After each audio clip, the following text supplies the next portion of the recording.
Boa noite, muito obrigada pela presença de todos vocês, bravos, corajosos, nessa quinta-feira, 18h, chuvosa.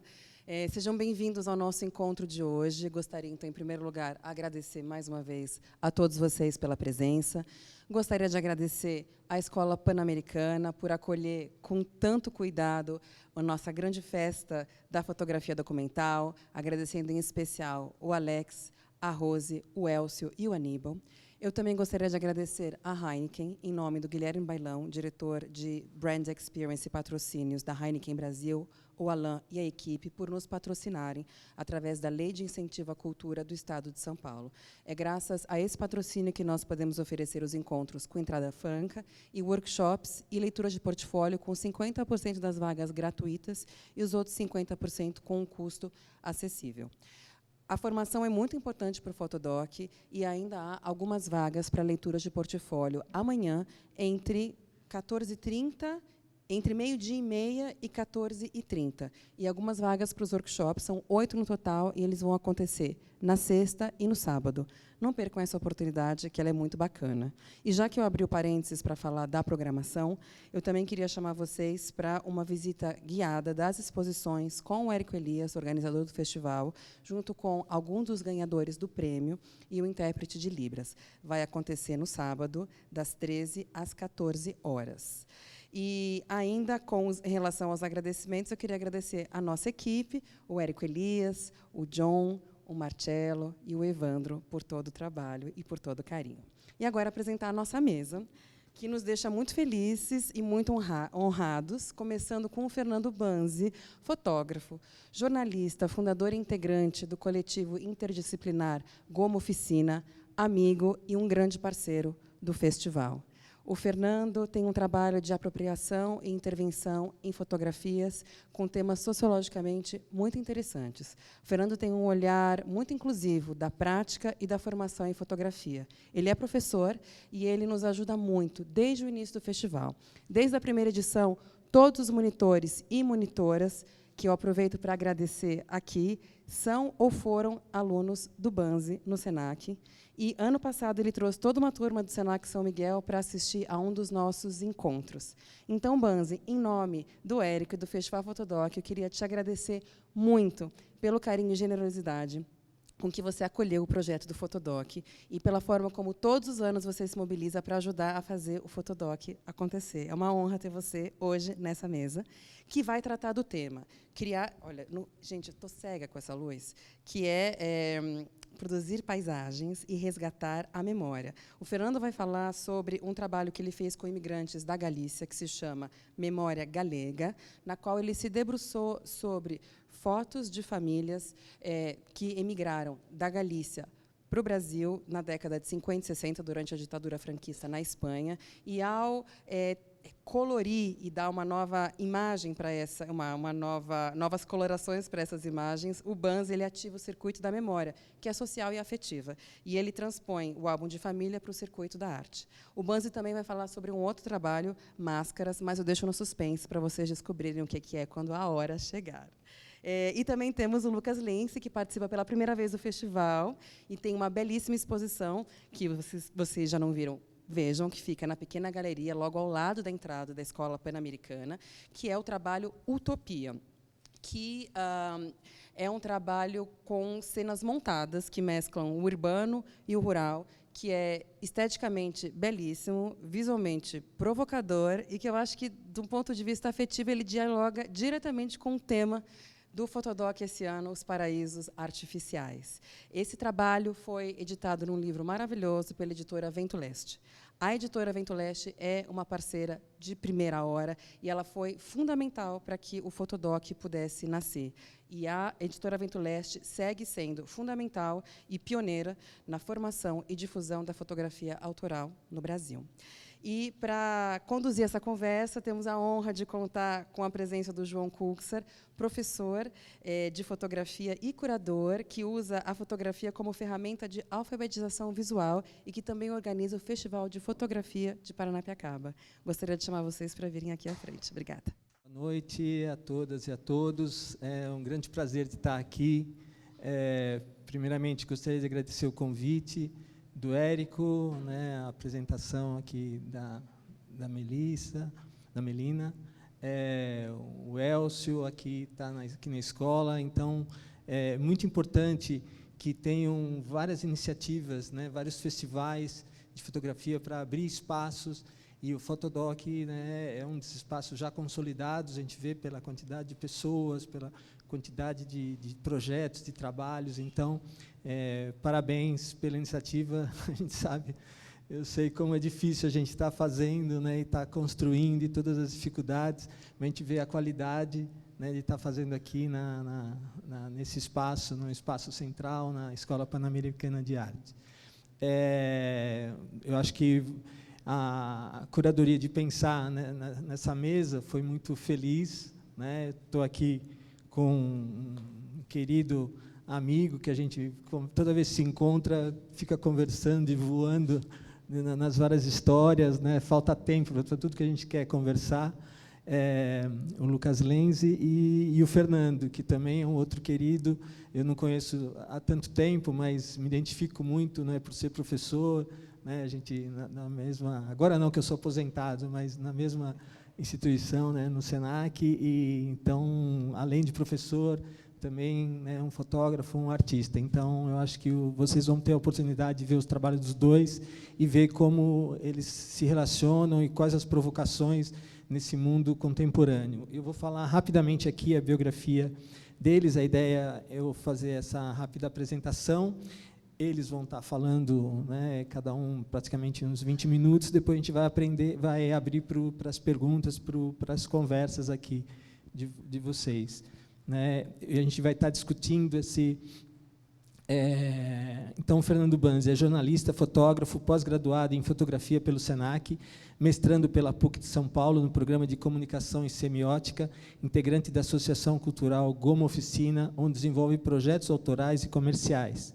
Docente de fotografia do Senac São Miguel Paulista desde 2018.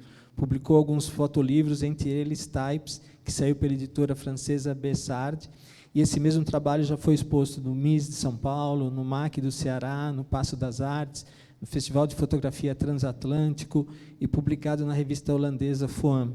Integra a Biblioteca do Instituto Moreira Salles e a Biblioteca Nacional da França.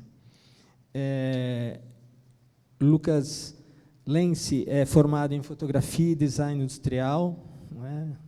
Depois vai falar um pouco onde foi formado. Iniciou sua trajetória nos inícios dos anos 2000 como produtor executivo de projetos fotográficos comerciais, editoriais e culturais. Durante uma temporada em Nova York, trabalhou como diretor de arte e, ao retornar a São Paulo, abriu seu próprio estúdio, onde atua como fotógrafo para agências e clientes diretos. Como autor, publicou 7 fotolivros lançados em diversos países, incluindo França, Áustria, Estados Unidos. Alguns desses livros foram premiados internacionalmente, destacando-se o Still Life, que recebeu o prêmio do Festival Foto Espanha.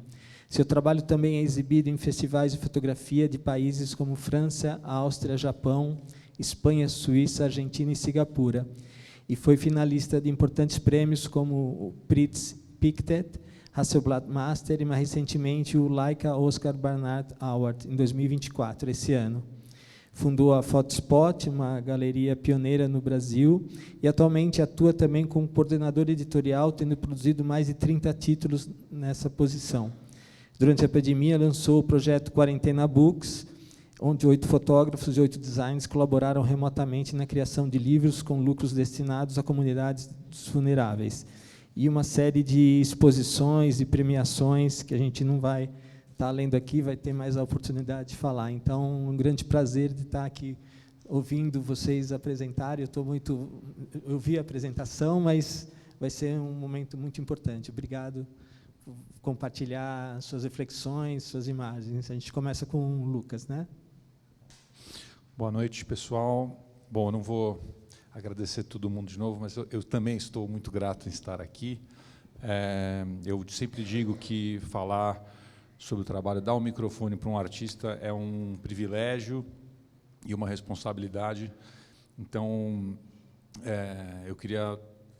eu vou falar sobre utopia especificamente, mas antes de entrar no trabalho por si só, deixar alguns pontos de reflexão, algumas provocações, para tentar dar uma ideia do que é um processo criativo para chegar num trabalho desse, né?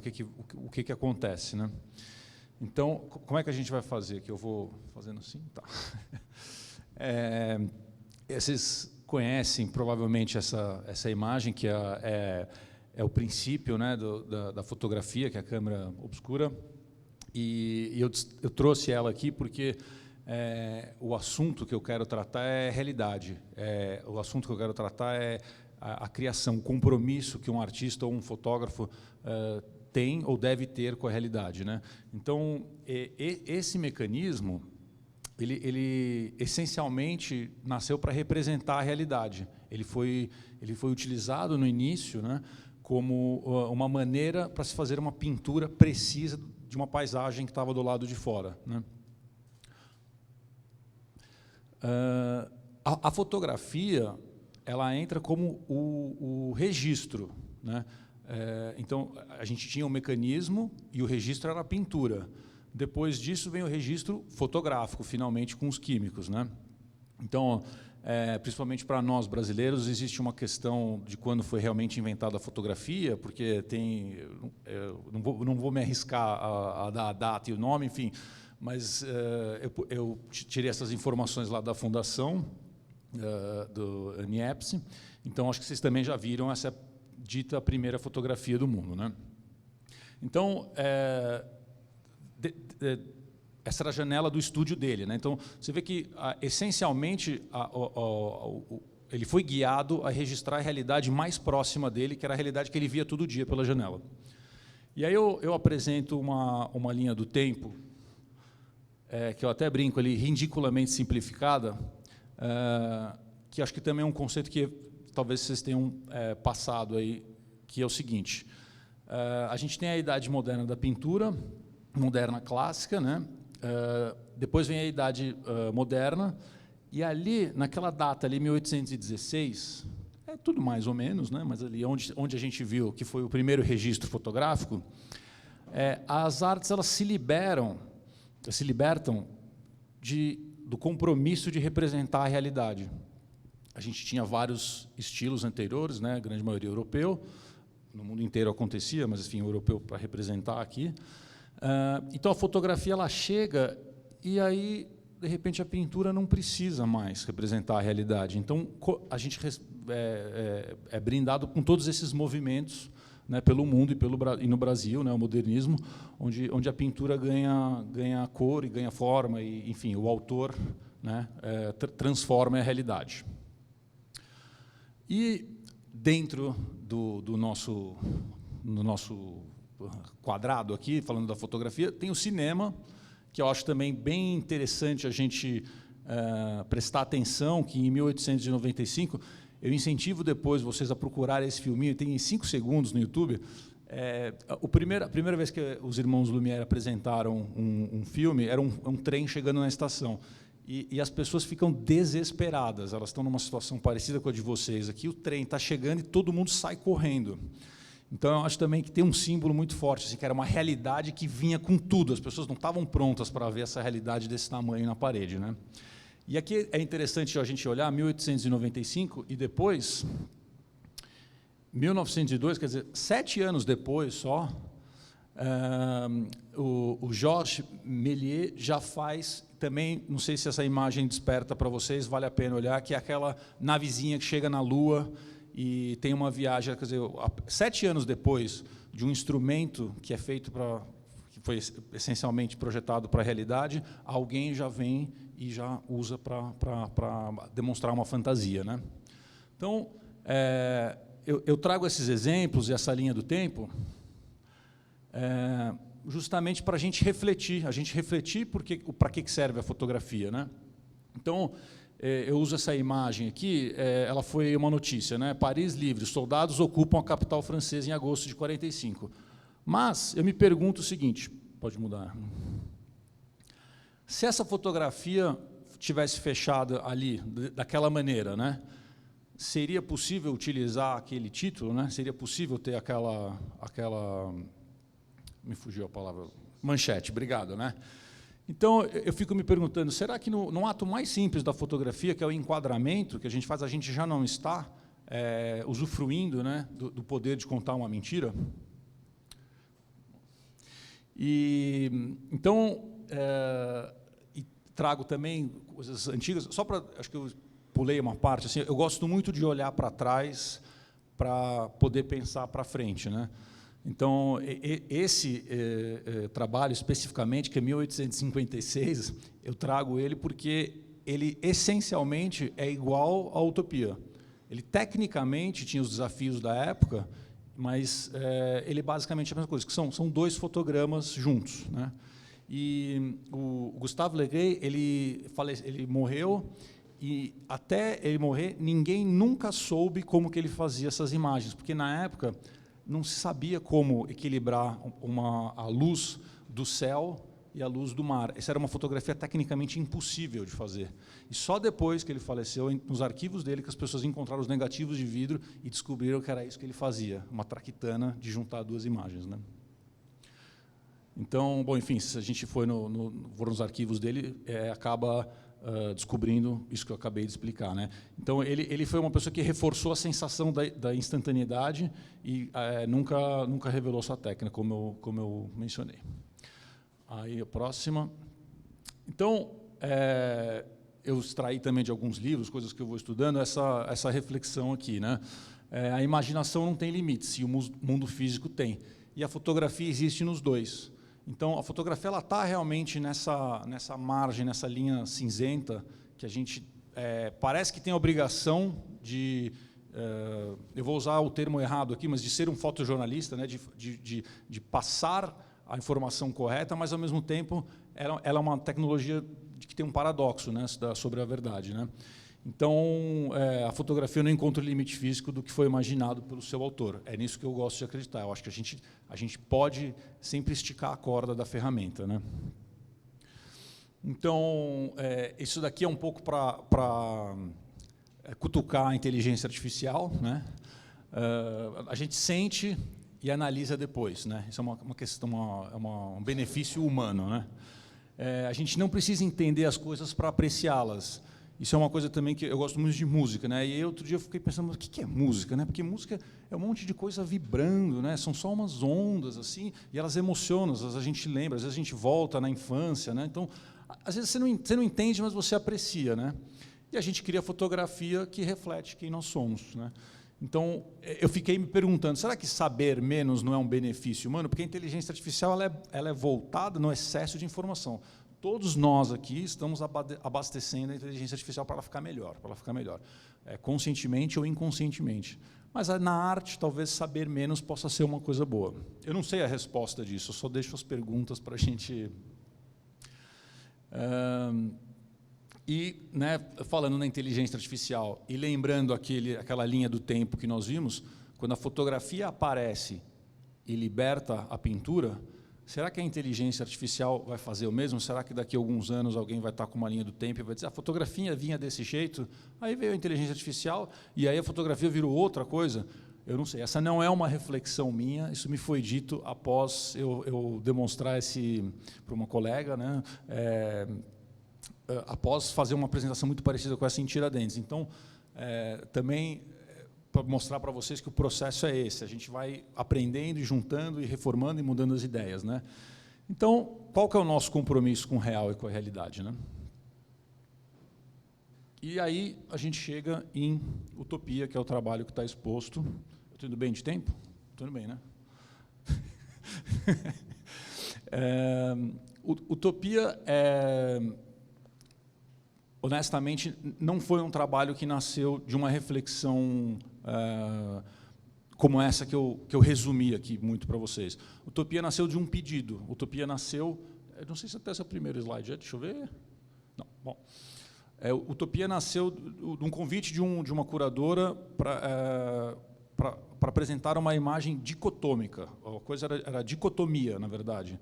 E a primeira dicotomia que me veio à cabeça foi cidade e natureza, né? E eu comecei a perguntar, pô, o que teria acontecido se existissem cidades perfeitas, cidades onde a gente atravessasse aqui a Angélica e a gente estaria numa mata fechada, talvez, né? Não num parque, numa coisa assim realmente utópica. E aí fui atrás do termo, então é isso, né?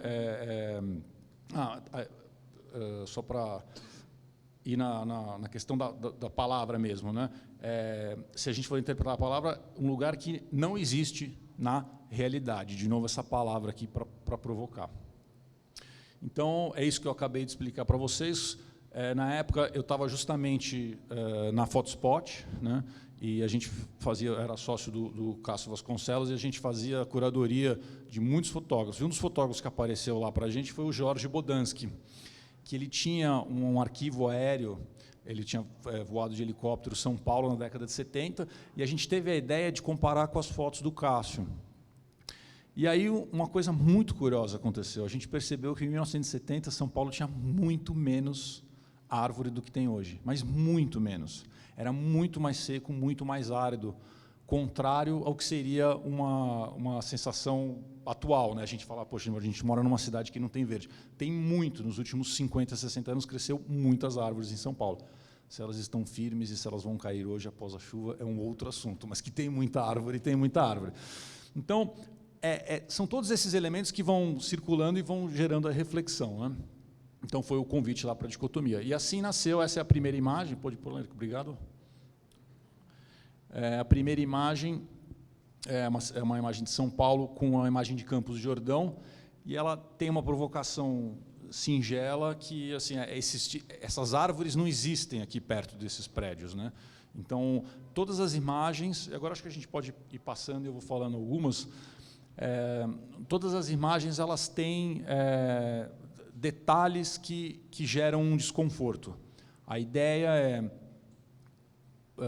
criar cenários que são totalmente plausíveis, cenários que você pode... E já aconteceu, aliás, esse é um bom exemplo. Eu tive uma época na minha casa e uma pessoa me visitou e falou, eu sei exatamente de onde você tirou essa fotografia. Eu já fui lá. Então, eu achei genial, porque é isso que dá essa frequência de mentira que eu quero atuar, né? E o que é interessante dessa mentira? É que ela é real, as duas imagens existem, né?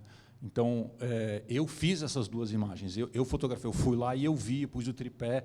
Então, é quase como se duas verdades absolutas para criar uma mentira que está na minha cabeça, né? Então, se repete um pouco essa questão também. Aqui é uma árvore que não tem no Brasil, aqui embaixo é Suíça.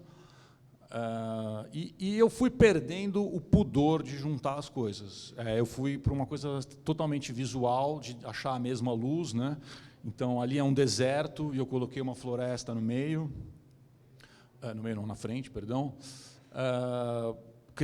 Lugares rochosos, a cidade enorme, ali atrás é Tóquio. E assim foi indo. No começo da série, vocês podem ver, eu abusei muito da questão da névoa, que era do ponto de vista técnico, eu gostava do clima, tal. Depois começou a ficar, eu achei que já tinha o suficiente, fui me desafiando um pouco mais para criar imagens mais interessantes. E aí, é claro, de novo, né? Se você prestar atenção, você vê que, claro, a escala não vai fazer sentido, tem algumas coisas que vão incomodar, né? Essa é uma que eu gosto muito, porque isso é Paris e na frente é Mato Grosso. Então, é uma plantação de milho, e lá atrás você tem uma cidade que, evidentemente, não tem a menor afinidade com plantação de milho. E aí, cenários, naturezas diferentes, né? De novo, sempre trazendo esse movimento. Essa é uma... Quer dizer, aqui é Nova York, teria o Central Park ali. Eu pensei em expandir o Central Park, como se ele tivesse tomado conta. E aí eu encontrei essa imagem, quando eu fiz um trabalho na Amazônia. Aquele ali atrás ele é um fogo controlado. Eu fui numa época de queima controlada da Amazônia, mas, evidentemente, gera um desconforto, foi de propósito, né? Porque, se você pegar a fotografia de Nova York, ali estariam justamente as Torres Gêmeas, mais ou menos, né? Então, só para ter uma ideia, por exemplo, eu vou fazer uma exposição nos Estados Unidos, eles optaram em não usar essa imagem, eles falaram que ia ser muito desconfortável, então foi excluída. E essa aqui também tem uma história muito boa que eu mostrei para uma pessoa que falou: nossa, Lucas, eu não sabia que você era fotógrafo há tanto tempo, porque você tem até construção do Jockey lá de São Paulo, né? Então, de novo, quando isso acontece, eu adoro, porque assim, eu sinto que a missão foi cumprida, que provocou, e a pessoa minimamente vai ter que pensar um pouco a mais, né? Eu acho que está acabando aqui, deixa eu ver. E assim vai. Aqui, São Paulo, eu pus São Paulo na neve, né? Ali tem o Dacon e tal, então também é uma ideia de ir criando esses cenários que talvez eu acho que, de uma certa forma, eu gostaria que existissem, né?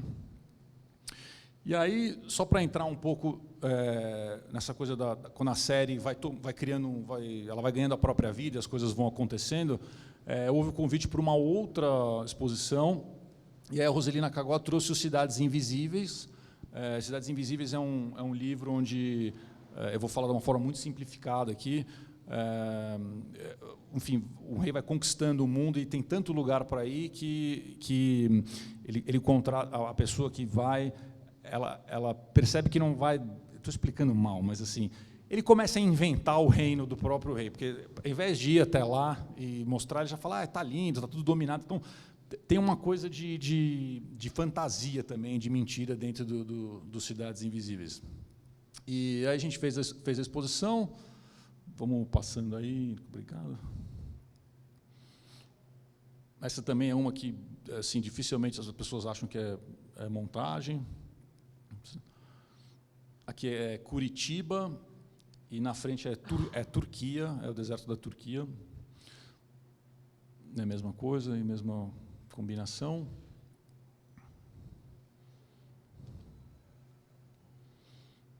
E, claro, né, a cada tentativa, a cada montagem, começa uma viagem nova, né? Ali é uma cidade que é Chicago, né, aquela potência americana. Então, dá um certo prazer isolar ela longe lá. Então, você vai viajando na viagem, né? E aí eu queria contar, então, que até coloquei ali, esse livro veio à mão, como se fosse realmente o Universo em Desencanto, do Tim Maia, porque eu li esse livro do Tuca Vieira, e eu tive que ligar para ele. Eu recomendo fortemente, para quem não conhece o Tuca. É um super fotógrafo, jornalista, um pensador, um cara bacanérrimo. E esse livro fala de muitas coisas, mas muito de deslocamento e espaço. E foi aí que eu me dei conta dessa questão da digitalização, essa questão da fotografia. E aí eu vou pegar o gancho que o João deixou. Eu estudei fotografia aqui na Pan-Americana em 2001. E o Elcio me ensinou a revelar na latinha, a fazer tudo isso e tal. Só que eu nunca entreguei um único trabalho em filme na vida. Então, eu sou exatamente da geração onde a coisa rompeu, né? Então, quando você começa a pensar que você está criando paisagens que elas, de novo, são a partir de dois lugares que existem, mas você cria um lugar que não existe, que ele só existe nos pixels. Esses lugares só existem no meu HD e na exposição aqui na frente hoje, né? Então, esse livro veio muito a calhar, a potencializar a reflexão. Aí, só para dar um exemplo, um dos capítulos fala justamente das cidades invisíveis. Então, os círculos vão se fechando, as coisas vão se encaixando, até você sentir a maturidade do trabalho, né? Bom, e aí, só para contar rapidinho a questão do livro, também a gente errou no começo, fizemos um livro que não fiquei satisfeito, mas aí eu convidei o Tuca justamente para escrever um texto desse livro que está ali, e aí ele foi catapultado a coordenador editorial, porque a cada conversa para falar do texto a gente falava de tudo, e aí a contribuição ficou enorme. E, bom, e aí a gente chega no livro finalmente. Como o João comentou, além da fotografia, que eu estudei desenho industrial, então o livro para mim é um objeto que eu tenho um enorme prazer e respeito, e o fotolivro para mim é a solução, não sei nem como explicar, assim, é o objeto que celebra tudo que eu gosto, tudo que eu acredito, né? Então por isso que eu sempre coloco um pouco as cenas aí da gente fazendo os livros. E ele tem 2 capas. Na sequência, eu vou estar lá em cima falando especificamente do livro. Ele foi lá, deixei a data lá. Enfim, então é isso. Essa é um pouco da história do Utopia, e vou deixar por aqui para ter espaço para a gente conversar depois.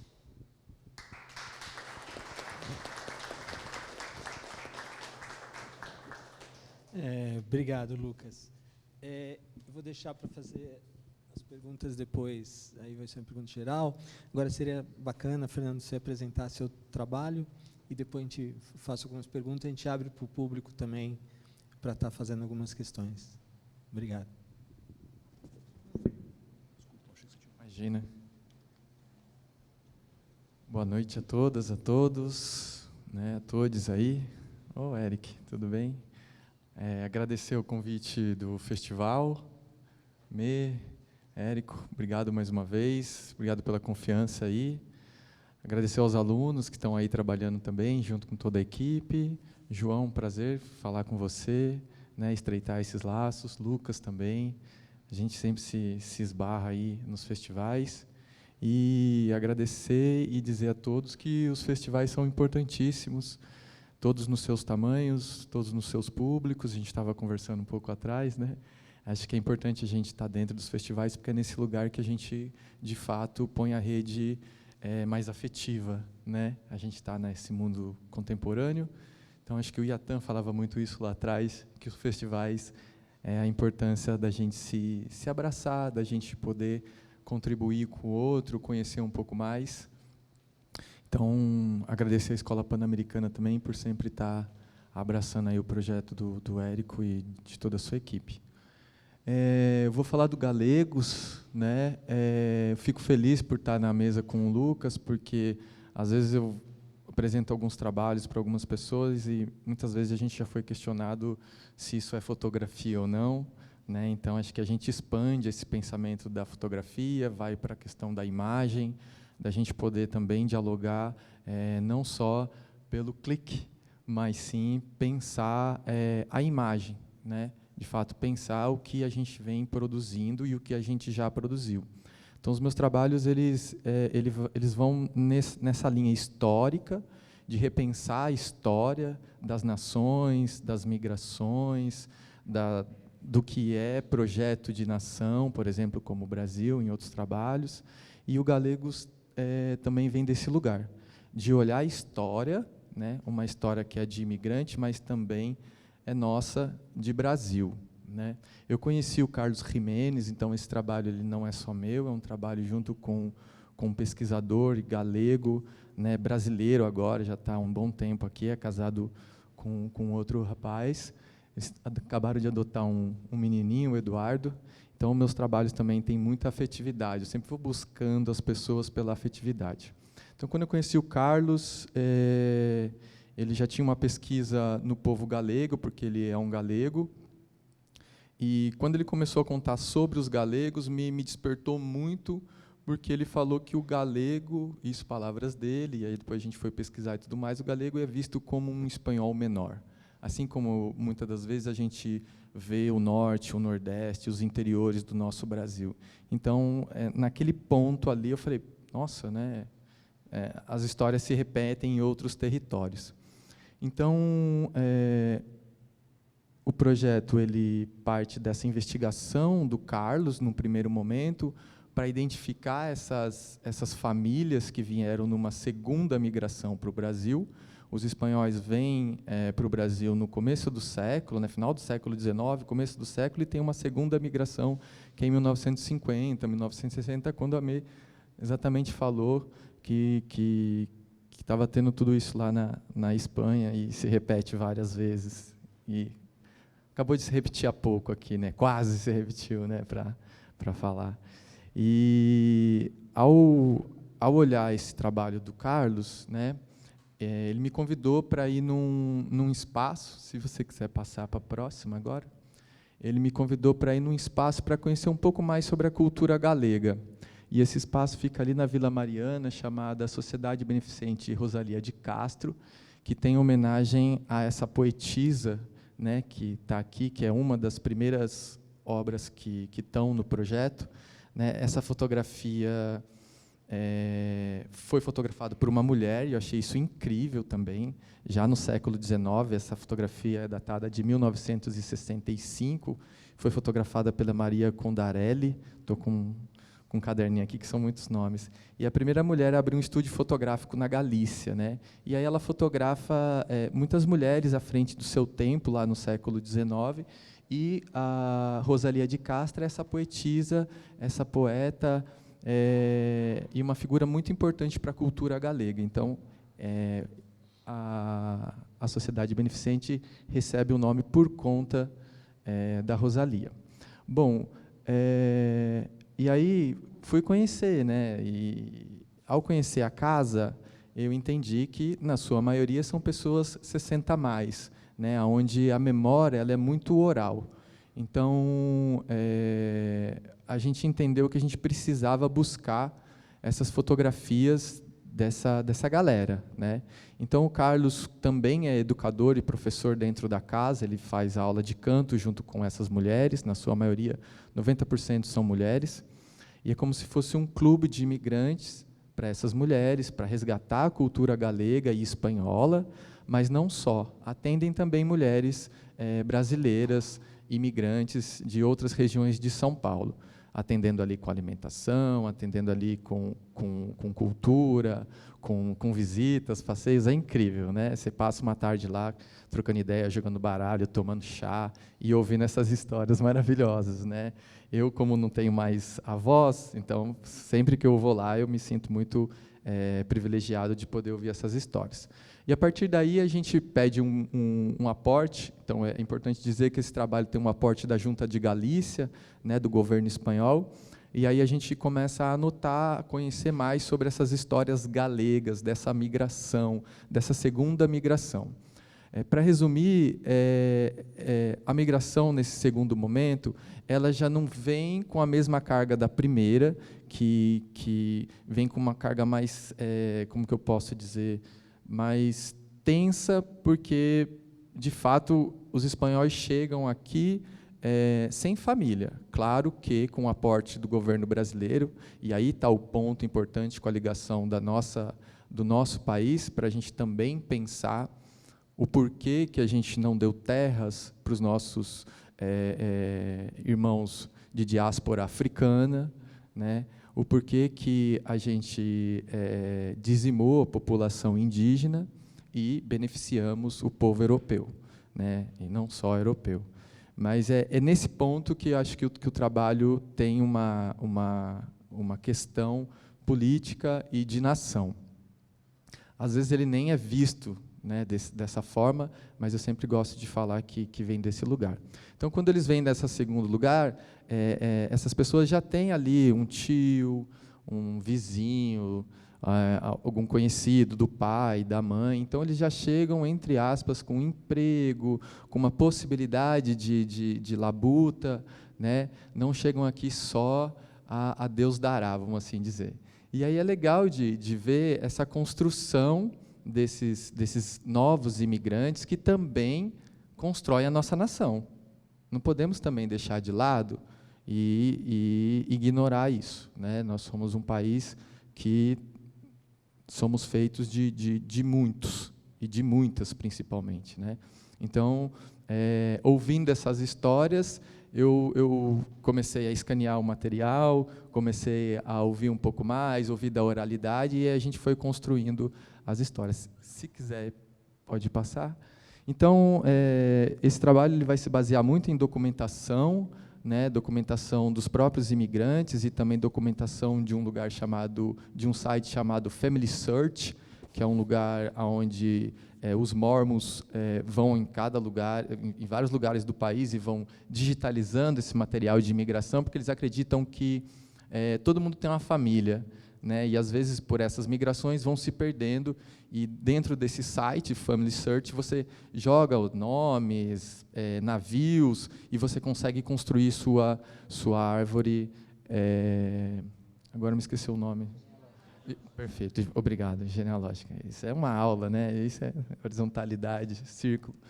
E aí a gente foi ouvindo as histórias, que são histórias de no primeiro momento histórias de 4 mulheres, né, onde muitas delas vieram aqui para prosperar, né, para ter novas oportunidades, e assim como a gente migra, eles também voltavam, né, tentavam trazer outras pessoas e fazer daqui também um novo lugar, né, se juntavam sempre como uma colônia, num segundo momento agora de migração, não uma colônia igual se tem na primeira migração, mas lugares como esse da Rosalía de Castro eram construídos, né? Então você tem o Centro de Cultura Espanhola, né? E principalmente em Santos. Mas a pesquisa, num primeiro momento, ela dá em São Paulo, né? Trocando uma ideia com essas mulheres e tudo mais. E a ideia é trazer, como o Lucas bem colocou aqui, trabalhar a subjetividade, né? Trazer novas cores para esses documentos e essas histórias. Acho que é legal até de falar dessa história aqui, dessa senhora, deixa eu pegar o nome dela, que estou no meu caderninho aqui. Cadê? Opa! Está aqui. É a Dona Berta, né? A Dona Berta, para vocês terem ideia, essa mulher que está aqui, ela está vestida de noiva, né? Um vestido preto, muito, muito tradicional dos galegos, e ela se casou via carta, né? Então é interessante, ela conheceu o companheiro dela na Galícia, o companheiro dela veio para o Brasil, a São Paulo, né, conseguiu trabalho e tudo mais, e aí ele manda um dinheiro e ela juntamente vem para cá, né? É uma história de amor mesmo do meio do século XX. E aqui, de fato, eles selam o casamento, né? E aí constituem família. Essa criança aqui é uma prima dela, né, com uma vestimenta tradicional galega, né, e aí eu vou intervindo em algumas coisas. Ela está com o lencinho da Balenciaga ali, então eu também tento trazer um pouco de moda, né, um pouco de contemporaneidade para as imagens, né. Mas nesse primeiro momento eu não arrisquei tanto assim, né, a colorir essas imagens e trazer novas cores, novas camadas, porque eu ainda estava muito ali assim, junto com elas, então eu não queria fazer uma intervenção tão brutal, vamos colocar assim, tão chocante, exato. E aqui a gente fez essa primeira exposição no próprio centro, na própria Rosalía de Castro, né, na Casa Beneficente, e aí a gente fez lá uma festa, teve uma alimentação lá, uma paella maravilhosa, né?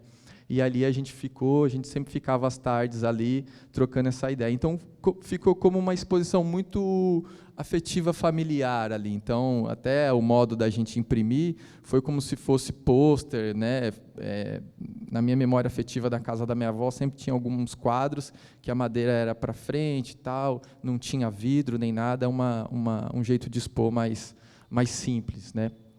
Então, aqui eu trouxe um exemplo só para vocês verem a coloração. Então, como eu disse, não arrisquei muito.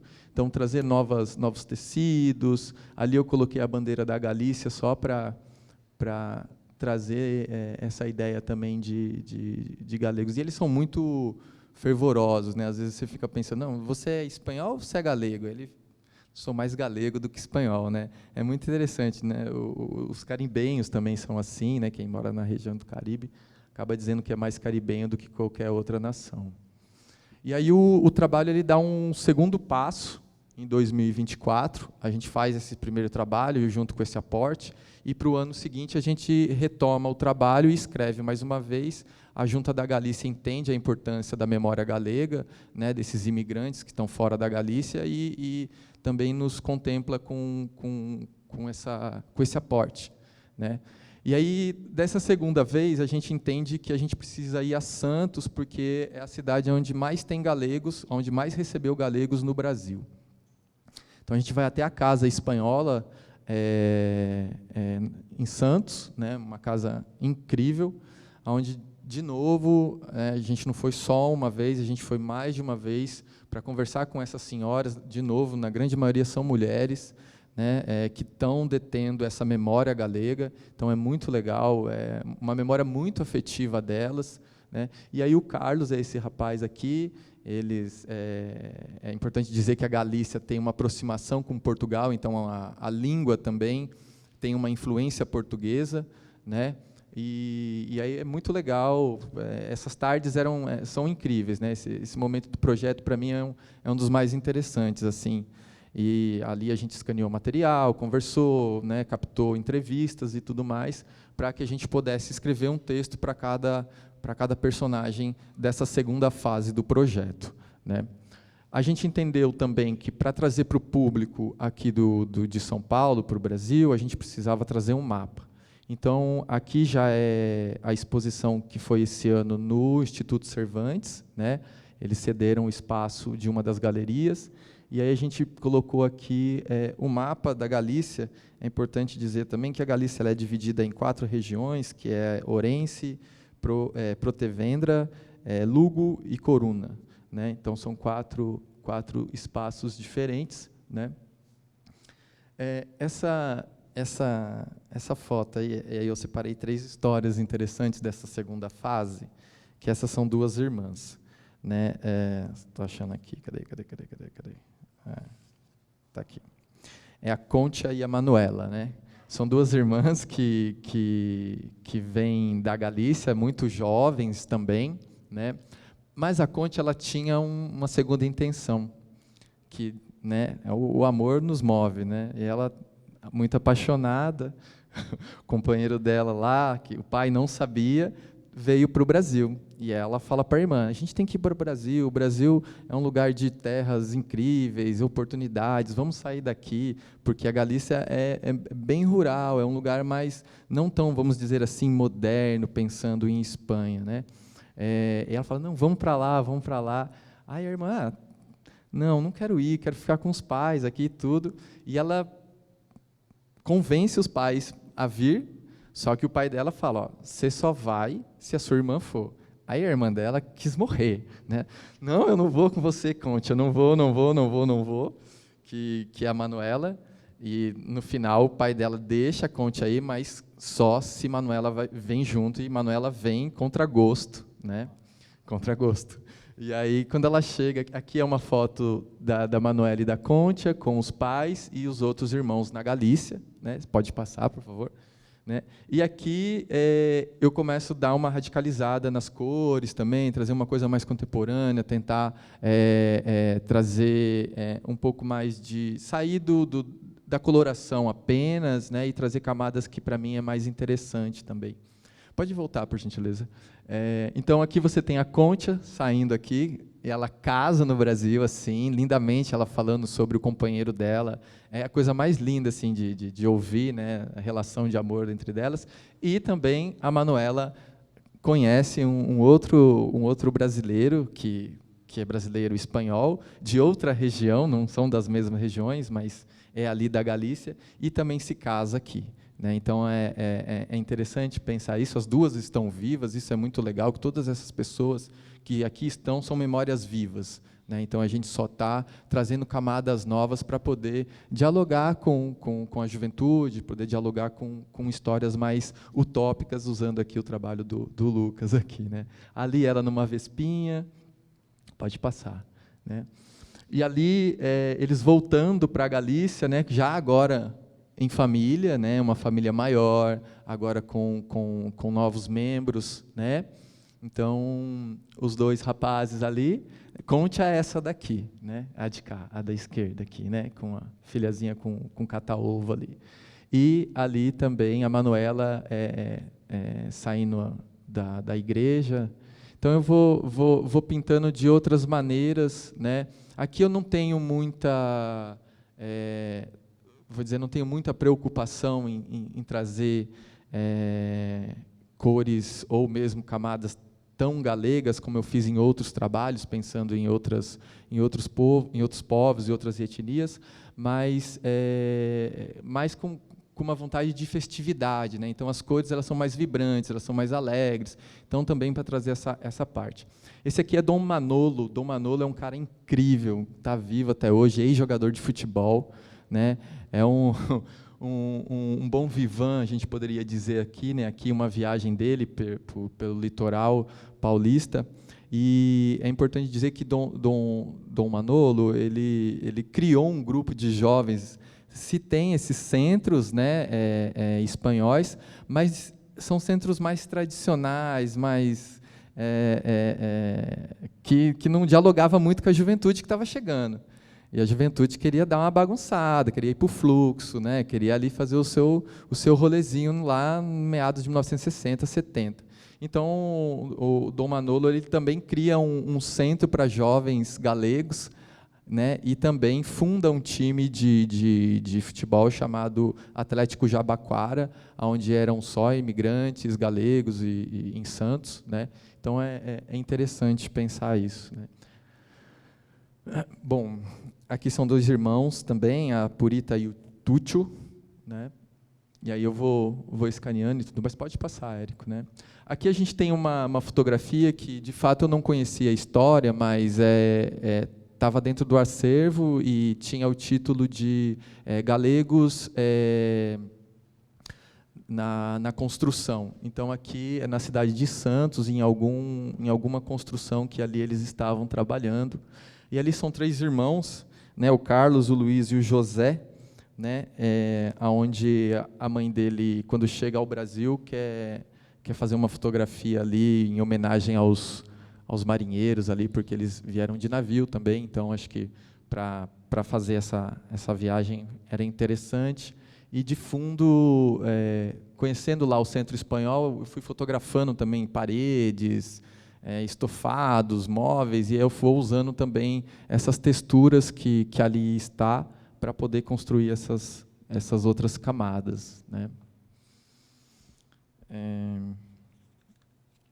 Pode ir passando. Essa é Maria Dolores, né? Maria Dolores, ela também é uma figura importante dentro do segunda etapa do projeto, que ela ainda é responsável por trazer um pouco da cultura galega, não só na comida, mas nas roupas e também nas tradições. Pode passar. Então tem uma foto mais contemporânea dela aqui, né? Da onde aqui é ela no meio, né? Aqui já com netos e outros jovens já em outro momento. Bom, aqui eu trouxe algumas fichas, né, do Family Search, como eu disse para vocês. Todo migrante europeu que chegava de navio preenchia essa ficha tinha uma fotografia, né, e isso, de novo, foi digitalizado pelos mormons e está disponível para qualquer pessoa, né. Bom, muitas 3x4, né, então eu vou trazendo. O espanhol é um povo cristão, né, muito forte, então aqui você tem Santiago Compostela, né, então uma figura muito presente para eles também, que está dentro da Galícia, né. Adoro essa imagem, que é um pouco de rebeldia, né, dessas duas mulheres fumando ali, isso 1960, 70. E aqui, se vocês notarem, eu também já vou trazendo outros traços, né, não uma coisa mais muito detalhada. Então eu brinco muito mais com os brushes, muito mais com os pincéis ali, meio que pintando como se fosse uma criança também. Então, para mim é bastante libertador também eu sair desse lugar. E aqui algumas fotos, duas fotos, na verdade. O Carlos, como tenor, a gente armou lá no dia um musical, e E aqui também tem a Dolores com sua equipe lá de dança galega, e ali foi no Cervantes. Aqui sempre a turma, né? Eu costumo falar que é a turma, que são os alunos que sempre vêm junto. Então, aqui na foto tem alguns aqui na plateia também, agradeço já. Então, é muito bom também estar dialogando com essa juventude e poder trazer um pouco dessa história, né? Então, acho que é isso, nesse trabalho. Não sei como está de tempo aí, João. Então, a gente pode até parar por aqui, se quiser. 2 minutos, beleza. São quase 7h15. Tá bom, eu vou aqui, vamos aqui. Então, rapidamente, só para falar do Máscara, que é um projeto que nasceu na pandemia, e ele tem um viés muito político também, né, de pensar esses momentos que a gente vive e já viveu, né. Máscaras, na verdade, ele é um espelho de 1910, quando a gente passa pela gripe espanhola e a gente não dá tanta atenção para isso depois, né. Então, as fotografias são resgates de fotografias do início do século, de 1910, e também da Primeira Guerra Mundial, né. Então, a ideia era falar sobre máscaras, né, que era a palavra que eu pesquisei no Google, mais pesquisada naquelas primeiras semanas de pandemia, né. Então, eu vou me apropriando dessas imagens e trazendo novas camadas a partir do noticiário, principalmente, né. Então, são indumentárias principalmente da Primeira Guerra. Essas imagens foram captadas do governo americano, né, e de outras universidades americanas, né. Bom, estão disponíveis, dá para baixar qualquer pessoa. Depois que eu faço as pinturas, né, eu também tenho uma pesquisa e uma prática em intervenção em fotografia com materiais populares, purpurina, lantejoula, folha de ouro e todos os outros tipos de materiais que a gente vê em artesanato, né, que são colocados como materiais menores também, né. Então, as coisas vão acontecendo e aí eu vou, né, essa imagem é muito brutal, porque fala muito sobre o negacionismo, no meu ponto de vista, né, de que a gente via muito isso, né, da pessoa sair à rua para comprar, ir no supermercado, e você encontrava pessoas ainda sem máscara e tudo mais, e quando via alguém de máscara, era um absurdo, né, essa coisa do negacionismo. Então, também trago um pouco da questão da moda, né? Então, você tem uma máscara ali toda de Louis Vuitton, então acho que a ideia também é dialogar com isso. E aí eu vou buscando imagens não só Lucas, no acervo americano, mas também de outras instituições, como aquela de uma instituição japonesa, né? E aí vai, né? Aí, cara, é muito legal trabalhar com arquivo, porque é um universo inacabado, né? Então, assim, a partir das palavras que a gente vai jogando nessas instituições, nesses museus, que têm a tendência de digitalizar tudo, né, você vai buscando isso. E o legal é que esse trabalho ele rodou pouco, por isso também trazer ele aqui, né, foi para o pequeno festival de Olinda, foi lá no Off em Arles, ele foi publicado lá também, foi projetado.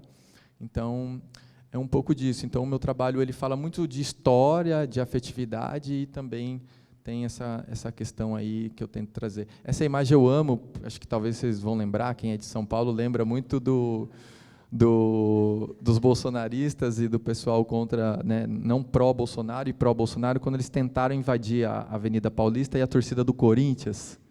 Pegaram eles no pau lá embaixo do MASP, né, acho que muitos devem lembrar, mas pegaram eles num pau danado. Então, a ideia ali é de lembrar o vão do MASP, né, vermelho, e a democracia corintiana ali, fazendo o papel dela ali, né. Bom, acho que é um pouco disso, assim, para a gente também não tomar tempo, João, e agradecer aí. Então, é um pouco disso. Obrigado, gente.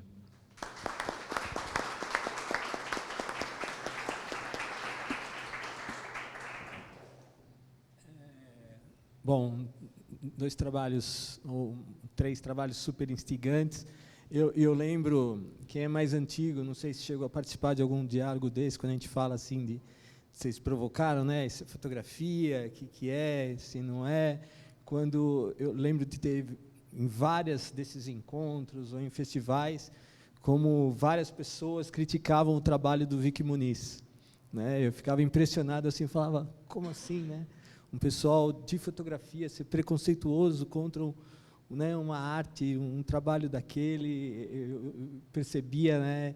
Eram outros tempos da fotografia, mas acho que ainda tem alguns resquícios disso, né? Dessa coisa. Então, eu queria ver, né, para vocês, fazer uma pergunta, depois abrir para o público, que a gente já está com o tempo, né, super apertado.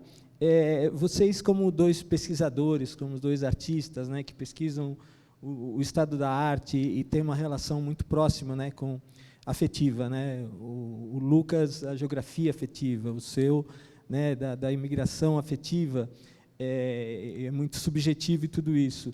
Como vocês chegam nesse limite quando estão nesse processo criativo de usando tecnologia, usando arte? Quando vocês chegam, eu sei que cada caso pode ser diferente, mas vocês podem talvez ilustrar. Olha, cheguei no ponto, né? Como é que é a percepção de vocês? Às vezes é só o sentimento, né? Como você também falou, Lucas. Mas quando é chegar no ponto de falar, olha, é isso ou é só questão de tempo? Como é que funciona essa questão criativa de vocês? De falar, olha, a criação é esta aqui, e falou nessa imagem, por exemplo. Para os dois, eu acho que é a pergunta. Bom, essa é uma pergunta excelente, porque ela meio que não tem resposta. Porque, né, tem uma frase, os trabalhos são resultados do que nós somos, né? E a gente não para de ser e não para de mudar. Então, eu digo que não tem resposta pelo seguinte, eu tenho um filtro para terminar um trabalho, mas isso não quer dizer que eu não vá voltar para ele, né? O filtro que eu uso, assim, quando fica muito fácil para mim, eu preciso fazer outra coisa. Então, bom, partindo do princípio que o assunto esteja esgotado, eu tenho certeza que eu estou entregando aquilo que eu quero passar, né? Uma vez atingido isso, e aí, do ponto de vista técnico, da captação ou da pesquisa, tal, a coisa toda está muito... O desafio está baixo.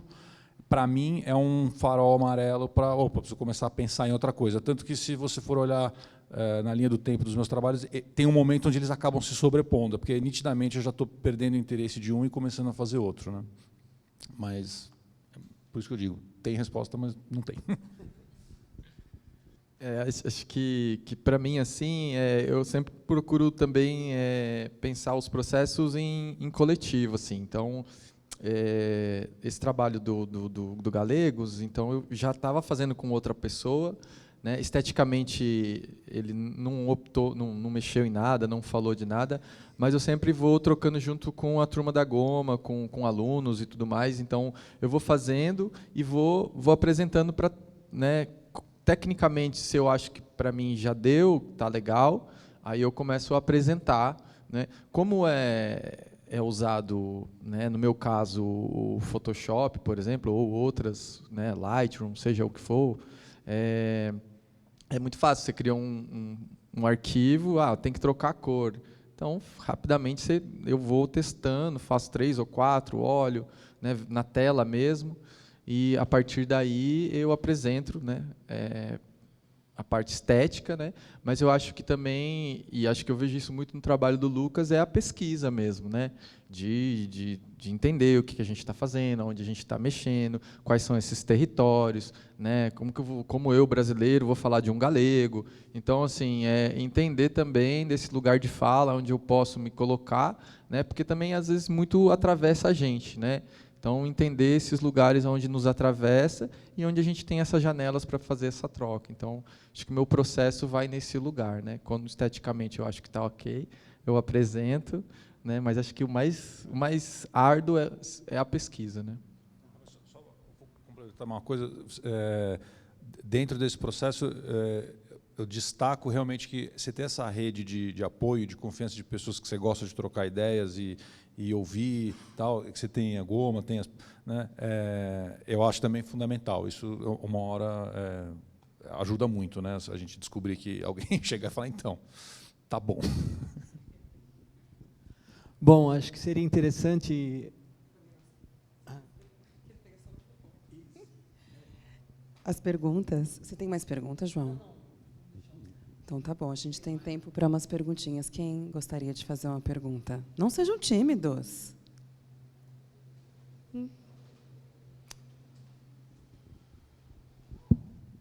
Boa noite, meu nome é Danilo. Fernando, tudo bem? Eu queria... O seu trabalho é criativo, uma camada de um povo aqui que eu desconheço, assim, não tenho uma profundidade sobre... Como é que você chegou nessas cores? Ou essas cores foram um caminho mais livre? Assim, como é que você chegou exatamente nesse... Tem uma relação histórica ou não? Legal. Na primeira fase do projeto ali, sim, né? A gente vai pesquisando também fotografias contemporâneas do agora. Então, quando você olha a Galeguinha, né? A gente deu o nome de Galeguinha, aquela menina.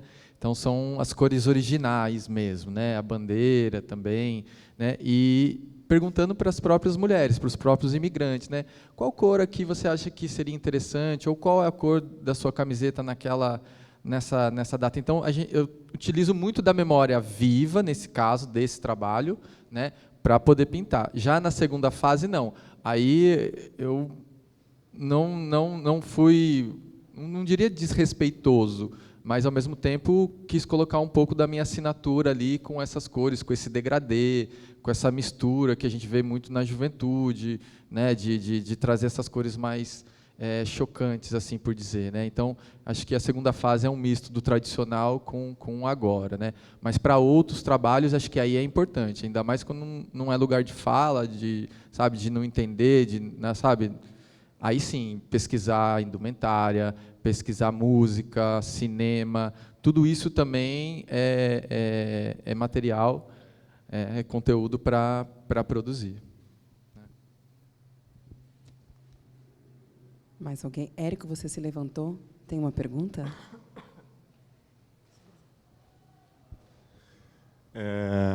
Queria saber do Banzi, qual seria assim o sentido de fazer as pinturas além de um sentido estético, né? Teria um significado também no conteúdo das imagens. Como é que você chegou a isso?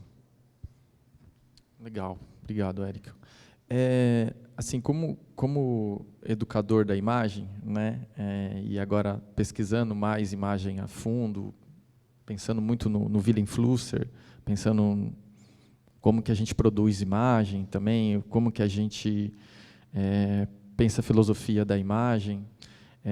Por isso que me pega os arquivos fotográficos, né? Eu acho que a gente precisa olhar mais para a história, né? Cada vez mais para a história, para a gente poder construir presente e, quem sabe, futuro, né? Entender quem são essas pessoas, de onde que a gente veio. Então, eu acho que a fotografia cabe muito nesse lugar, é essa ferramenta, né? Se a gente for pensar hoje o quanto que a gente vem produzindo e não vem tendo um pensamento, uma reflexão para a imagem, eu acho que a história ela ajuda a gente a poder olhar nesse lugar. E é um privilégio nosso estar aqui, podemos discutir hoje, 2024, né, um século de imagem, né? O que o Lucas faz também acho incrível, isso é incrível, do tipo de poder, como você falou, de duas verdades trazer uma nova, né? Traz aí a reflexão. Então, eu acho que assim, são trabalhos que, acho que sim, tem na sua estética algo bastante importante, porque se no mundo de imagem, o que vai te chamar a atenção primeiro? É muito difícil a palavra chamar a atenção primeiro. Então, você tem que pegar o seu observador, né, o espectador, pelo púlpito da coisa toda, como diz o Barthes, né? Então, aonde que a imagem está te pegando? Então, acho que a parte estética é como se fosse uma armadilha, né? Tipo, pá, peguei. Agora eu vou entrar na sua mente. Então, ao entrar na mente, né, na mente do vilão ali, você tem que trazer para reflexão. Então, acho que aí sim, a pesquisa histórica, a pesquisa de ir nos lugares, a pesquisa de estudar um povo, aí é muito importante, porque senão a imagem vai ficar só na superfície e buf, aí já era. Eu acho que os trabalhos tem que trazer essa carga, né? E é o que a gente vem discutindo dentro da sala de aula, né? Não adianta nada a gente só apertar o botão e ser funcionário desse sistema que só produz imagem de dancinha de TikTok e por aí vai, né? A gente tem que botar o povo para pensar. E a fotografia, a imagem, é a nova linguagem, né? Então, acho que é muito privilégio nosso poder dominar essas técnicas, né? E poder dialogar melhor com... Às vezes a gente não é muito bem compreendido, não, mas tudo bem, né? A gente está aqui, a gente está tentando fazer, né? Então seria uma estratégia para fisgar o espectador, né? Eu acho que o Lucas pode até falar um pouco sobre isso, porque até conversando, quando a gente estava preparando a exposição, ele contou um pouco dessa história de que muitas das imagens dele do Utopia, a maioria delas são plausíveis, digamos assim, mas acaba fisgando o espectador quando ele entende que algo não vai bem nessa imagem, algo está errado ali, né? Como é que foi essa estratégia também? Como é que você chegou nessa estratégia, Lucas? Não, é isso que o Banzi falou. A gente eu vou falar, eu ia falar os fotógrafos, mas eu vou falar pessoalmente, tá? Obviamente que existe uma carência por atenção. Se você passa a sua vida inteira pensando em fazer fotografia, você quer que as pessoas vejam, você quer que as pessoas entendam, você quer que as pessoas gostem, né? Isso é uma coisa do ser humano, e eu acho que o artista sofre disso, né? Agora, neste processo da Utopia, eu aprendi que não adianta querer controlar. Isso não importa. A verdade é essa. A gente não tem esse poder e nem tem que querer ter, nem então eu não posso desejar que todo mundo que visite a exposição vá sair pensando que as cidades deveriam ter mais verde, então vamos preservar a natureza. Se for isso, é ótimo. Se for outra coisa, talvez seja importante, porque também eu não sei a carga com que a pessoa está chegando para receber a minha imagem, né? Que ela está recebendo o meu trabalho. Então, e isso é um desprendimento, é uma coisa que com o tempo a gente aprende e tenta aplicar, né? Mas respondendo especificamente a sua pergunta, apesar de esteticamente muito diferentes, por exemplo, o Still Life, que é um trabalho com pássaros empalhados, né? Ele é muito parecido com a Utopia, porque ele também está nessa frequência cinzenta de talvez seja verdade, talvez seja mentira, porque você precisa se dedicar um pouco ao livro. Se você folhear o livro, você vai achar que os pássaros estão vivos. Muita gente me perguntou, nossa, mas como é que você fez para eles ficarem assim? Eu falei, é muito fácil, eu pus em cima da mesa, né, porque eles estão empalhados. Então, e é a mesma coisa, mas eu não entendi, essa praia está... porque você precisa olhar direito, né? Então, de uma certa forma, se eu for pensar assim numa âncora, realmente uma coisa que eu quero que o meu trabalho desperte, 5 segundos de atenção. Hoje a moeda mais valiosa do mundo é a atenção. Então, se a pessoa gastar mais de 1 segundo na frente da imagem, é uma vitória já, né? Então, daí que vem essa... É isso que eu tento explorar visualmente, né? Se ninguém tiver pergunta, eu tenho pergunta. Tem uma pergunta? Tenho. Claro, Lucas. Eu tenho uma pergunta. Eu falei bastante dessa coisa da materialização, né? Acho que foi ontem, alguém me perguntou aqui se eu tinha câmera filme. E eu falei, foi você, né, João? E eu falei, eu fotografo meus filhos com filme, porque eu tenho medo que os códigos, os bits e os bytes, e a famosa, o Yatan falava também do eclipse solar, o eclipse magnético, que ia queimar todos os HDs do mundo. Eu falei, não quero perder as fotos dos meus filhos. Uma nota de rodapé aqui, o meu avô era fotógrafo e eu herdei as fotografias dele na caixa de sapatos, e as fotos estavam lá, né? Então eu falei, vou fazer a mesma coisa, eu quero que exista esse material. Você, em algum momento, ficou tentado em fazer essas intervenções de forma física? Quer dizer, ou, eu não diria pegar uma foto do arquivo, mas imprimir essa foto e, de fato, pintá-las, ou, de fato, fazer fisicamente mesmo, né? Isso passou no seu processo, não? Legal. Tem 2 imagens na segunda etapa que, de fato, são assim, né? Essa pesquisa prática mesmo de intervenção. Então, colorir imagem e mesmo trabalhar com purpurina e tudo mais, sim, é feito, né? A gente expôs lá 2 imagens, uma da Casa Espanhola, que é a fachada, daí uma fotografia arquitetônica, e uma foto muito icônica, que agora me perdi o nome do fotógrafo que fez, que fala sobre a migração galega. Até o fotógrafo morreu agora no final de agosto até. E aí sim trabalho com aquarela, né? A aquarela ela pega bem tanto em papel C-print como em algodão. Então também dá para fazer não só com aquarela, mas também com tinta a óleo. Funciona bem e eu faço bastante isso, sim. Então é uma pesquisa prática disso também. Meninos, muito obrigada. Olha, para quem ficou com gostinho de quero mais, tem mais. Então, eu tenho 2 convites irrecusáveis para fazer para vocês. A gente vai ter agora conversas com o autor. O Lucas vai contar justamente sobre o processo de concepção do livro dele, e antes a gente vai ouvir o Márcio Scavone. Então, eu convido vocês a subirem no nosso rooftop, pegarem uma Heineken, com ou sem álcool, e entrarem nessa roda de conversa. E depois, falando no Márcio, nós vamos ter um encontro às 8h30 do Márcio Scavone com a Bettina Polaroid. E o Márcio ele vai mostrar um filme que nós não vamos poder reproduzir na íntegra no vídeo que vai ao ar no YouTube. Então, eu convido vocês a não perderem a oportunidade de ver essa exibição, que vai ser única, às 8h30, pontualmente. Até lá, obrigada. Obrigada.